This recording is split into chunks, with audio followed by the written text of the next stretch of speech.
diz amém? Amém. Vai dizer assim a palavra de Deus: no princípio era o Verbo, e o Verbo estava com Deus, e o Verbo era Deus. Vamos ler mais uma vez?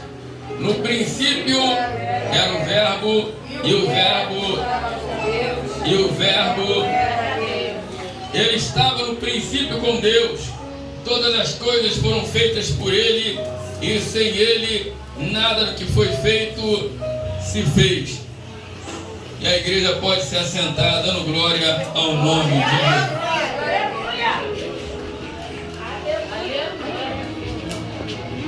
Glória ao Eterno. Meus irmãos, gostaria de toda a sua atenção nessa noite para poder expor aquilo que Deus colocara no meu coração enquanto aqui estava sentado. Assim que soube que queria ministrar essa noite, estava aqui pedindo a Deus uma palavra e Deus me levou a esse texto. No princípio era o Verbo, e o Verbo era Deus, o Verbo estava com Deus. Queridos, eu aqui sentado, meditando nessa palavra princípio, se alguém me escuta, diz amém? Amém. Pensando nessa palavra princípio, no princípio, queridos, é interessante que o texto vai falar que no princípio era o Verbo. Lembro-me que eu preguei uma certa feita aqui, acerca de Gênesis capítulo 1, versículo 1, que diz que no princípio que era Deus dos céus e a terra. Pois bem, agora estamos no Evangelho de João, também 1, versículo 1, dizendo que no princípio era o Verbo. E eu estava falando essa semana, inclusive, no blog na internet, que é o mesmo princípio lá de Gênesis capítulo 1, versículo 1. Olha que coisa interessante. Gênesis 1, verso 1, no princípio criou Deus. Agora João vem afirmar lá em João 1, também verso 1, que no princípio era o Verbo. É interessante isso, é uma revelação tremenda que eu vejo aqui da parte de Deus, que eu aprendo com isso. Quando João está dizendo que no princípio é o Verbo, ele está querendo dizer o seguinte, que o nosso Jesus Cristo, eu queria enfatizar aqui nessa igreja, essa noite, João está querendo dizer, quando ele afirma que no princípio era o Verbo, ele está querendo dizer que Jesus Cristo, ele é o primeiro de todas as coisas. Aleluia. Vou repetir mais uma vez, ele está querendo dizer que Jesus Cristo, ele é o primeiro de todas as coisas. Eu queria que você repetisse para quem está do seu lado, ele é o primeiro de todas as coisas. Ele tem que ser o primeiro. Oh glória, presbítero Guilherme, ele tem e deve ser o primeiro na sua vida. Ele tem que ser o primeiro, o assunto mais urgente, mais importante. Jesus Cristo, igreja, tem que ser o primeiro em nossas vidas. No princípio, o assunto mais urgente e mais importante. Sabe por quê, seu César? Porque ele morreu por nós. Porque pecadores que somos, temos uma dívida impagável, que a Bíblia diz que havia uma cédula de dívida impagável no nosso meio, e nenhum dos senhores aqui, muito menos eu, temos condições de pagar essa dívida. Quem está me ouvindo da glória? Filipenses vai dizer que ele não teve por usurpação ser igual a Deus, mas assumiu a forma de servo e veio aqui. Irmãos, sem Cristo estávamos perdidos, sem chance, sem Deus no mundo, sem salvação. Sem Cristo a condenação é certa. Queria que você repetisse comigo: sem Jesus, sem chance. Foi por isso que ele veio aqui. Eu estou falando de Deus, eu não canso de falar, estou falando de Deus, de alguém que é todo poderoso. Aleluia, glória a Deus. Por que ele tem que ser o número 1, irmã Juliane? O assunto mais importante, o primeiro. Porque ele, como Deus, não teve por usurpação ser igual a Deus. Veio aqui na terra, assumiu a minha culpa, morreu no meu lugar, derramou um sangue puro, inocente. Não foi um sangue contaminado, um sangue culpado, foi um sangue puro, inocente. Aleluia. Foi derramado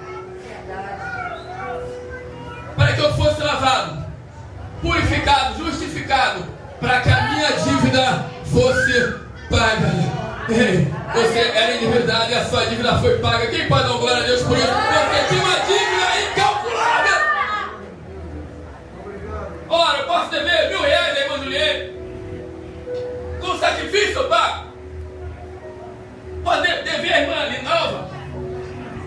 sacrifício eu posso pagar essa dívida. Mas a dívida que nós devíamos no mundo espiritual era muito grande. Nenhum de nós temos condições alguma de pagar. Por isso ele veio. É, Deus.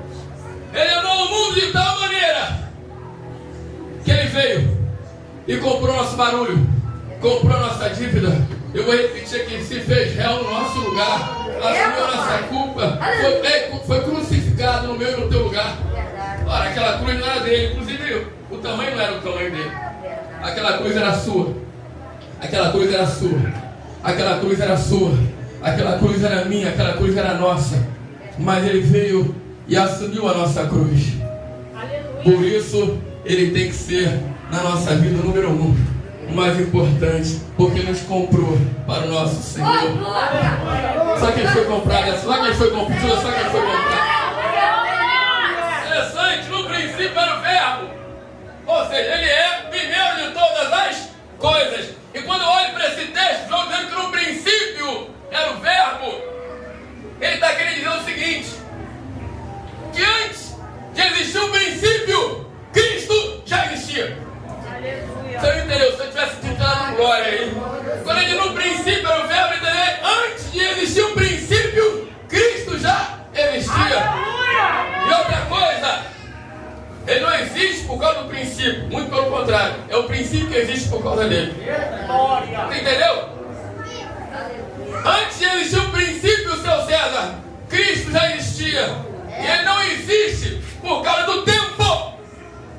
Jesus não existe por causa do tempo. É o tempo que existe por causa de Jesus. Irmão, ele é tão glorioso, ele é tão maravilhoso, ele é tão incomparável. Não há ninguém que possa se comparar a esse aqui, ó. Ele é tão incomparável que até o tempo chama ele de Pai.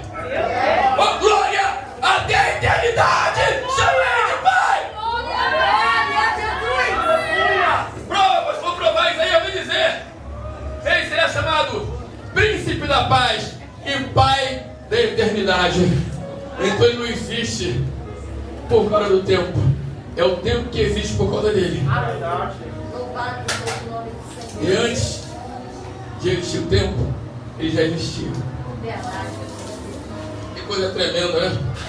E ele é tão glorioso, tão maravilhoso, tão tremendo, tão glorioso, tão divino, que até o tempo, até a eternidade, chama ele de Pai. Se até a eternidade chama ele de Pai, quem sou eu, quem é você para não chamar? Se até a eternidade chama ele de Pai, quem somos nós para não chamá-lo de Pai? E ele vai dizer: se eu sou o Pai, cadê a minha honra? Se eu sou o Senhor, cadê o respeito para comigo? Cadê os filhos? Só os filhos, só quem é filho nessa noite? Ô, glória! Irmãos, é interessante, ele tem que ser o número 1. Cristo Jesus tem que ser a coisa mais importante na nossa vida. Quando aceitamos a Cristo, aceitamos também o que ele fez na cruz. Mas se morrermos sem aceitar Cristo, também morremos sem aceitar o que foi feito na cruz. E uma vez morrendo sem aceitar o que foi feito na cruz, morremos debaixo de condenação. Alguém aqui essa noite já aceitou a Cristo como Salvador? Já aceitou o que foi feito lá na cruz do Calvário? Ei, se você ainda não fez, faça hoje. Aceitar a Cristo é mais do que ter uma religião. Aceitar a Cristo é mais do que dizer com os lábios: eu tenho Cristo. Aceitar a Cristo é viver a Cristo. É andar de acordo com as normas de Cristo. É estar debaixo da vontade de Cristo. É por isso que está escrito: não mais eu vivo, mas Cristo vive em mim. Ou seja, deixei de fazer as minhas vontades para fazer a vontade dele. Não é mais a minha vontade que reina em mim, porque reina em mim agora é a vontade dele. Aceito ele como meu único e suficiente Salvador e também como meu Senhor. E aqui é uma coisa diferente, porque é fácil você aceitar Jesus como Salvador, mas difícil é aceitar como Senhor. Mas não tem como ele ser teu Salvador sem antes ser o seu Senhor. Cristo como Salvador todo mundo quer. Eu quero ver aceitar Cristo como Senhor. Senhor dos seus desejos, das suas vontades, da sua vida. E uma vez que ele é Senhor, ele manda você não manda mais em nada. Lembra o apóstolo Paulo? Quando eu queria falar, Deus, não vai. E não ia. Isso implica em obedecer o verbo, obedecer a palavra. Só tem Cristo como Senhor e só tem Cristo como Salvador aquele que obedece a palavra. Aleluia! E aí? Ele é apenas Salvador? Você tem Ele apenas como Salvador? Você conhece Ele é Salvador? Ou você tem Ele como Senhor da sua vida? No princípio, antes de tudo, o primeiro, número 1, qualquer coisa na nossa vida, Cristo tem que ser o princípio. Tem que estar na frente de tudo. Tem que ser o mais importante. O alvo a ser atingido. Nada pode estar na frente de Cristo. Nem a sua vontade, nem os seus desejos, nem a sua casa, nem a sua esposa, nem o seu marido, nem os seus filhos, nem a sua família, nada. Nem a sua vontade. Cristo tem que ser o número 1, o mais importante. Quantos crentes te dão glória a Deus aí? Caramba, é Ele que diz. Se você ama seu pai, sua mãe, seus irmãos, por aí vai, mais do que a mim, você não é digno de mim. Isso eu estou falando não, está aqui, ó. Irmãos, Ele morreu. A Bíblia diz que Deus lhe deu um nome que está acima de sobre todo e qualquer nome que se nomea na face da terra. Para que o nome de Jesus se prostre todo joelho que está no céu e na terra. Para mim finalizar a mensagem que eu tenho aqui, parece que 8 minutos, parece. Sabe o que eu aprendo aqui, irmãos? Alguém sabe por que Cristo morreu naquela cruz? Vou explicar por que Cristo morreu naquela cruz. A Bíblia diz que o pecado faz separação. O pecado separa o homem. Por que todo dia se fala o pecado separa o homem de Deus? Sabe onde é que está escrito isso? Quem pode dizer onde está escrito isso? Em Isaías capítulo 59. Diz que Deus não está com seus ouvidos tampados, nem a mão dele está encolhida para que não possa te salvar. Só que os vossos pecados fazem separação entre vós e o vosso Deus. O pecado afasta o homem de Deus. Então, lembra do Éden? Foi o que aconteceu. Jesus veio. E veio para quê? Veio para pagar toda a consequência que o pecado trouxe. E lá naquela cruz, Ele nos justificou. E aí vai estar escrito assim: mas vós, que dantes, por causa do pecado, estavam longe, já pelo que foi feito lá na cruz, pelo sangue que foi derramado na cruz, sangue inocente, sangue puro, sangue carmesim. Por esse sangue, vocês que antes estavam longe, já por esse sangue, fossem trazidos para perto. Uma vez que o pecado te afasta de Deus, o que te traz para perto de Deus? O sangue de Jesus Cristo. O sacrifício expiatório feito lá no Calvário. Escuta isso aqui.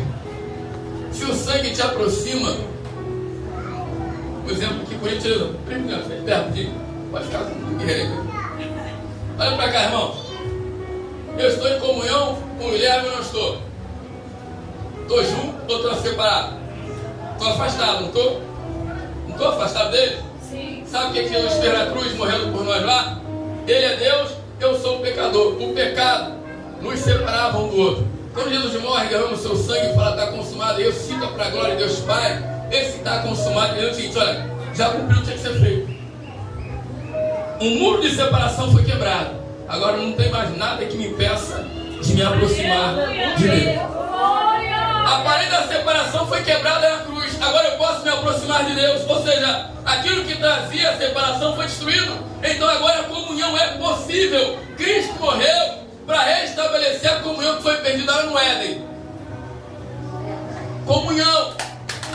Irmãos, Cristo, vou repetir aqui, não morreu para dar casa própria para ninguém.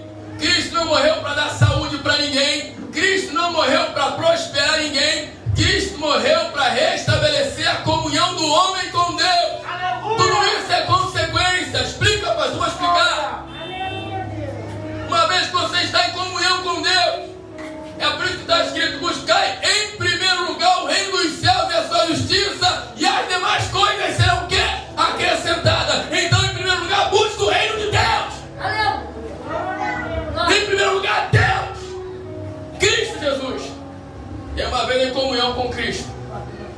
Cristo vai dizer o seguinte: ó, não tem como você ter comunhão comigo se você também não tem comunhão com Ele.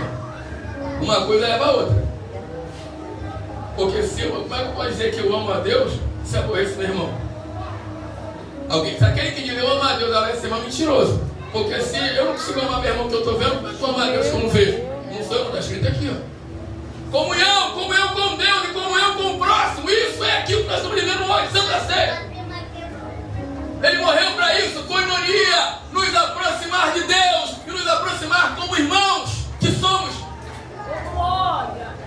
Uma das orações mais lindas que Jesus fez, que eu acho na Bíblia, é essa aqui, ó. Pai, que eles sejam um, assim como nós somos um. Isso aqui, ó. Comunhão com Deus e com nosso irmão. Vou nem falar da cruz, né? Horizontal e vertical. Vou falar sobre isso. E a Bíblia vai dizer: se temos comunhão uns com os outros, temos paz. E o Deus eterno, o Deus da paz, está em nós. Quão bom e quão maravilhoso é que os irmãos vivam em união. Porque é como óleo precioso que desce da barba de Arão que escorre para essas vestes. Porque ali o Senhor ordena a bênção. Deus ordena a bênção onde há discórdia? Deus ordena a bênção onde há desunião? Não. Deus ordena a bênção onde há a união. Tem união aqui essa noite? Tem união aqui nesse lugar? Comunhão com Deus e com os meus irmãos. Pai, que eles sejam um, assim como nós somos. Olha que coisa linda. Unidade na igreja. Unidade entre os santos. Está escrito aqui, eles conviviam todo dia, né? No partir do pão, na comunhão e nas orações. É o que a gente ia ler lá. Abre Atos 2. Abre aí comigo aí. Atos 2, versículo 42. Quem pode ler para mim? Atos 2, 42. Pastor, é só uma vez no mês? Não. Porque tem lugar que você, irmão, me perdoa só no dia de Santa Ceia e nos demais dias. Volta tudo de novo. Não, uma vez tem que me consertar porque é dia de Santa Ceia. Eu não posso, irmãos, não é só um dia de Santa Ceia. Não é só uma vez por mês. Quem pode ler para mim? Perseverarmos na doutrina do amor.